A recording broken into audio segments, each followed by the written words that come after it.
After the Taliban took control of Afghanistan in August 2021, people at risk of persecution began to flee. 2 weeks later, the last evacuation plane departed. Thousands of Afghans in need of protection from Taliban reprisals were left behind. Aref, a former intelligence officer, is one of them. After receiving Taliban death threats, he decided to join a group of people like Hadi and others, who paid a smuggler to take them across the border with Iran. At night, they climbed over a border wall and started walking into the Iranian desert. Iranian security forces ordered them to stop and began to shoot. Aref and others managed to escape, but Hadi was injured.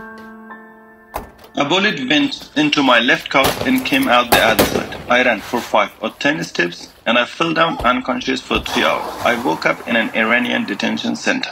The next day, Iranian security forces forcibly returned Hadi and other Afghans to Afghanistan. Meanwhile, Aref and others in the group continued their journey towards Turkey.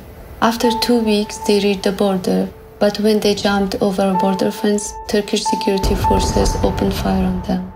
They were shooting like if they were in a war.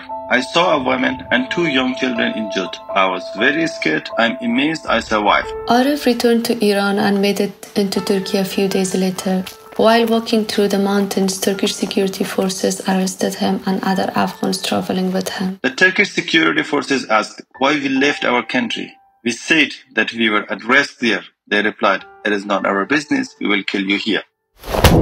Aref and others in the group could not apply for asylum. Instead, Turkish security forces beat them. They beat me with a rifle on my vest. I fainted. They beat others with sticks. Even when they were unconscious, they beat children as they beat their parents. Turkish security forces drove Aref and the group to the Iranian border. They took their bags, clothes, and phones and burned them. They ordered them to cross into Iran and shot in the air.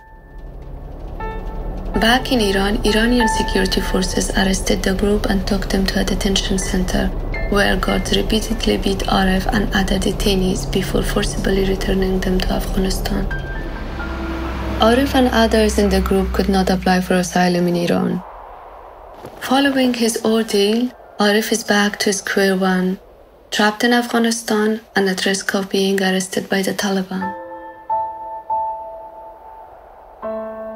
The Turkish and Iranian governments must end the unlawful transfer of Afghans to Iran and Afghanistan and end the unlawful use of firearms against them. Governments hosting Afghans must resume arranging the safe passage of Afghans at risk of persecution.